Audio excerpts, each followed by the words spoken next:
everyone! So for today, we are ready to take the Personal Question Q&A Challenge.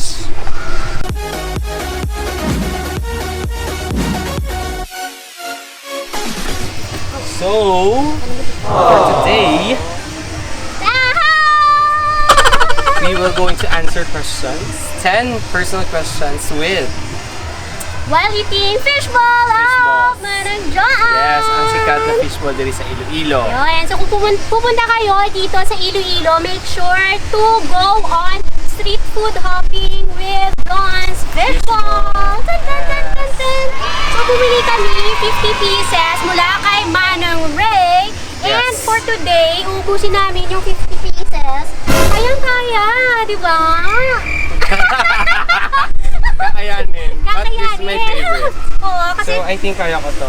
dapat magbumukbang kami. Pero, Pero, watch this. uy, wala naman skills.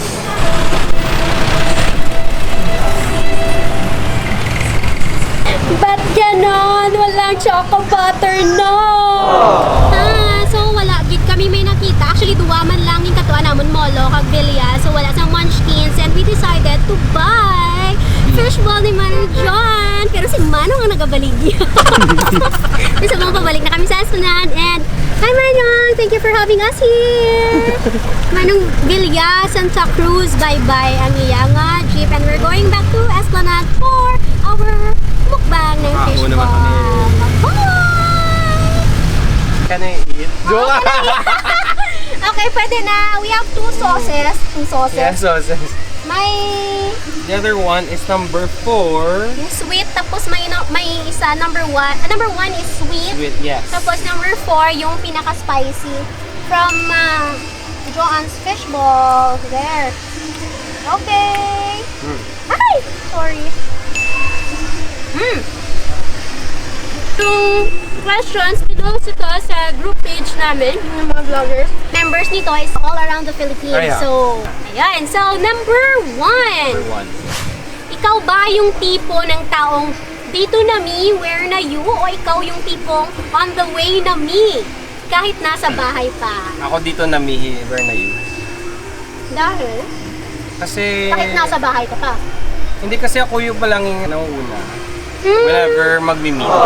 Especially ngayon, teacher ako. So, diba? Sometimes, nandun ako sa classroom, pero yung mga students ko wala pa. So, dito na me, where na you, students? Oh, ang galing ni teacher. Ako But yung sometimes there are, ano naman, may Cases. cases or situation, pero pagbarkada. sometimes, pag barkada una rin ako. Wow. Unless meron akong prior commitment. Commitment! Tumip. Ay. What about you? Wala. Kakaginati talaga. Ayaw ko na. Pumunta ka pa ng CR? Grabe ko. Or- On the way na me. Pero nasa higaan pa. Kaya, hindi. Sa ano? Sa banyo? Kakaano lang, kakabis.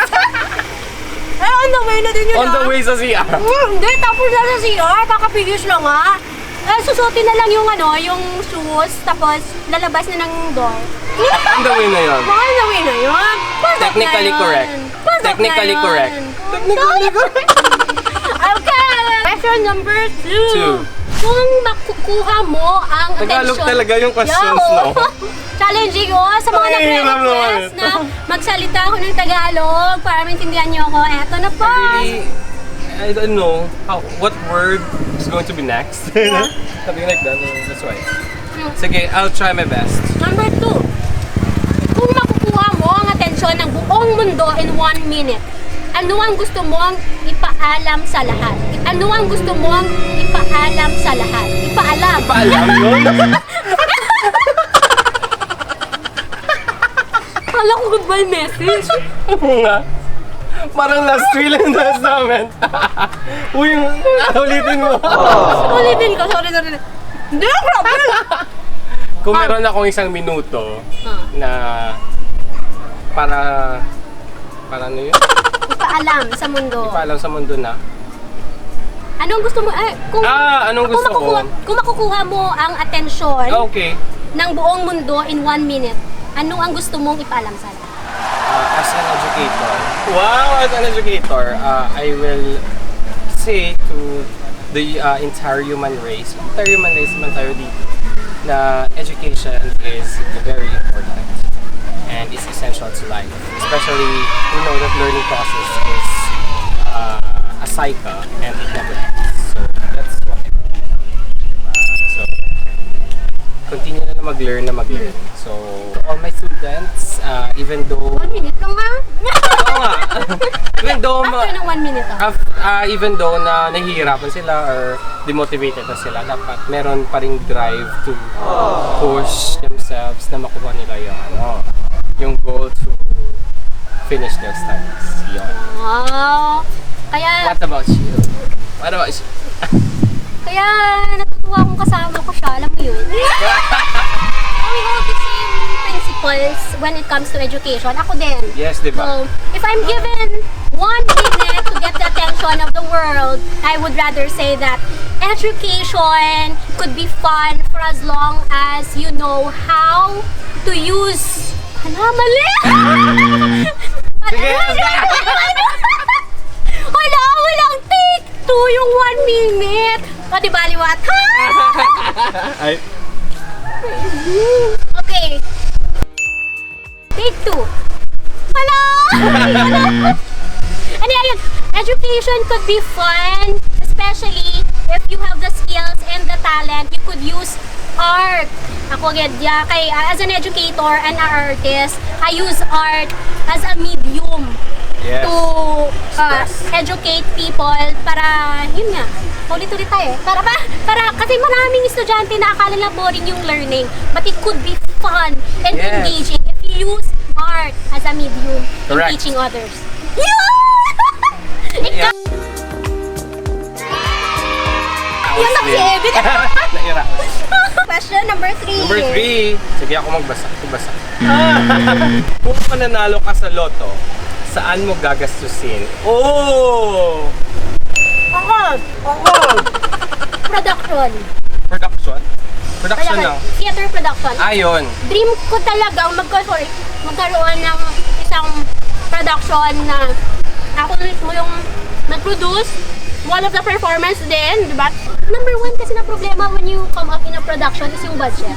So Ayun. if I have a money, I would use it talaga to encourage the students, the young artists to be part of that production para at least masasabi nila na ay, may mapupuntahan din pala yung talent namin. This is worth sharing with everybody. And with the use of money na makukuha ko sa loto, yun, at least maka-inspire ako and empower youth to continue dreaming. Wow! Very well said, Miss B. Kung mananalo ako sa loto, siyempre kukunin pa doon yung tax. 20% tax on winnings. Grabe! Joke. Anyway, if ako, siguro tatayo ako ng foundation for scholarship. Feeling ko siguro living, parang panata. I've been teaching for how many years? I've been a tutor, I've been a teacher. So that's why siguro na napamahal na ako sa field ng academia at sa education. Because I witnessed how students struggle.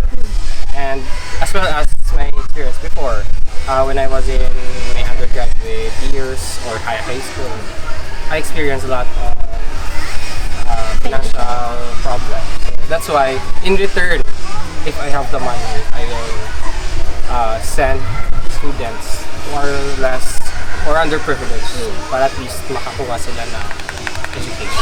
Tama education. Wow! Takot kasi siya sa aso. Question number 4. Ano ang bagay na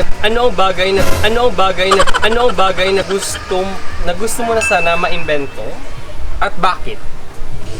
Ba't ang hirap?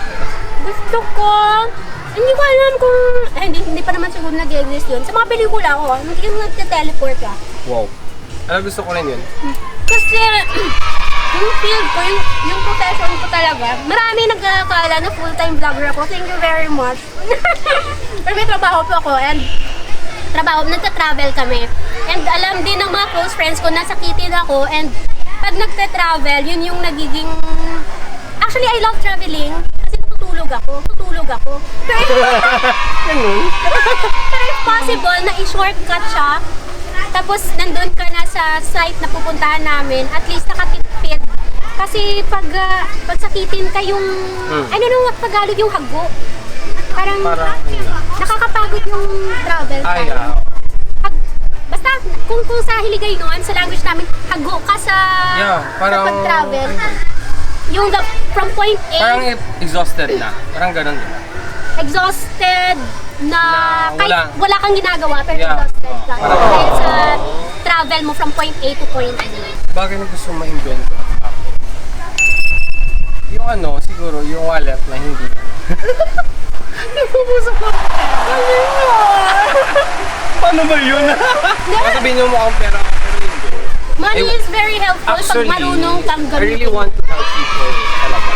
So, from my experience, or from experience again, like I said. And also, I really want to travel. I want to go to places, ganon. So, I can use that. Maybe, diba? And share what I have. Yung number 1 ko talaga is to help people. Question number 5. Bye-bye. Kung mawawalan ka ng isa sa 5 senses mo, ano ang pipiliin mong mawala at bakit? Unang-una sa lahat, ano bang 5 senses natin lahat? Ay, alam ko yun. Ano? Common Sige. sense. Kasama ba? Wait lang. Joke. Sense of sight? Yung sa mata. Yung Sense feel. feel. Sa Sense of smell. smell, yung taste, yung hearing. Yeah, Ano taste pa ba? and hearing. Tama. Okay na, 1, complete 2, na. 3, 4, and feeling. 5. Ba't ang hirap?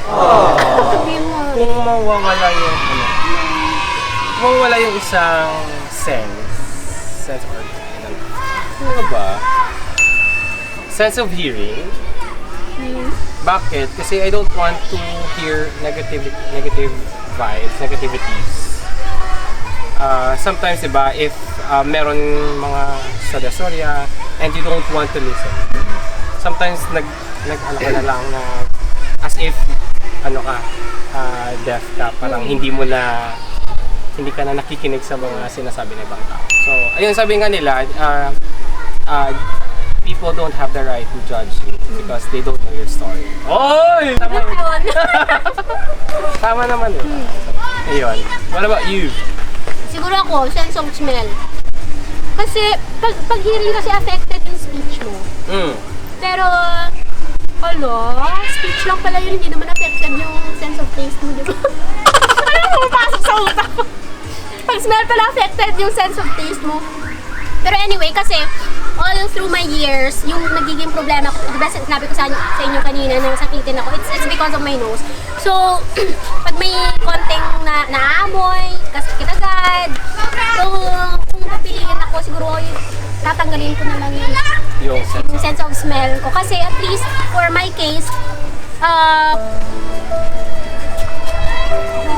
getting emotional. Wag ngayon. At least walang pain. Oh, grabe ko maka-pain. Diba? Hindi masakit kasi, masakit talaga yung ilong ko.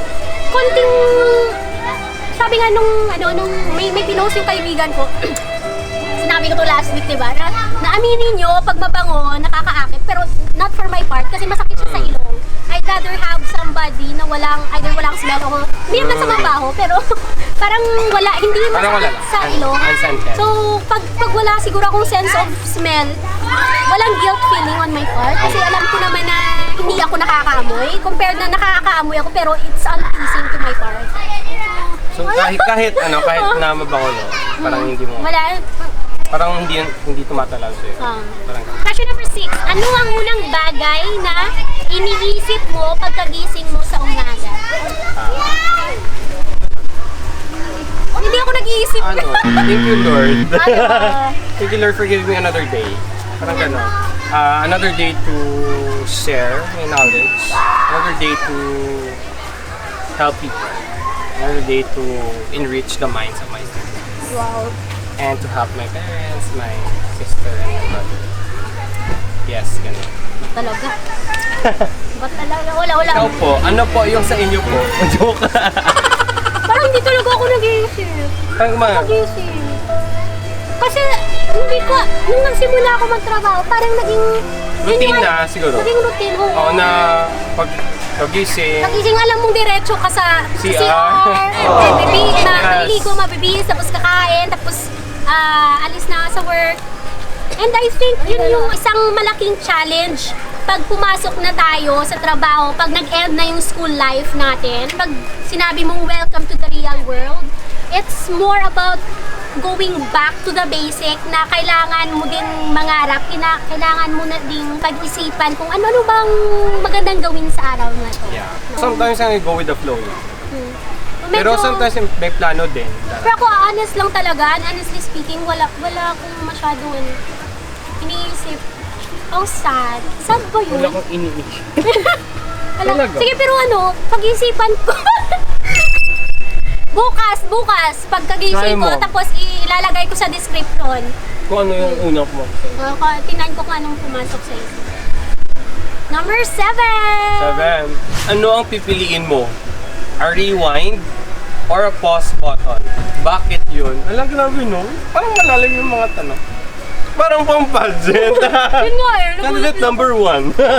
Your question is, para sa'yo, a rewind or a pause button? Ako siguro. Ayaw kayo nakakapit ka mo sa akong channel. Yan ang panginulat nyo. Pindutan ang subscribe button. Pati yung garay kag hindi pagkalimti. Rubin's Pie!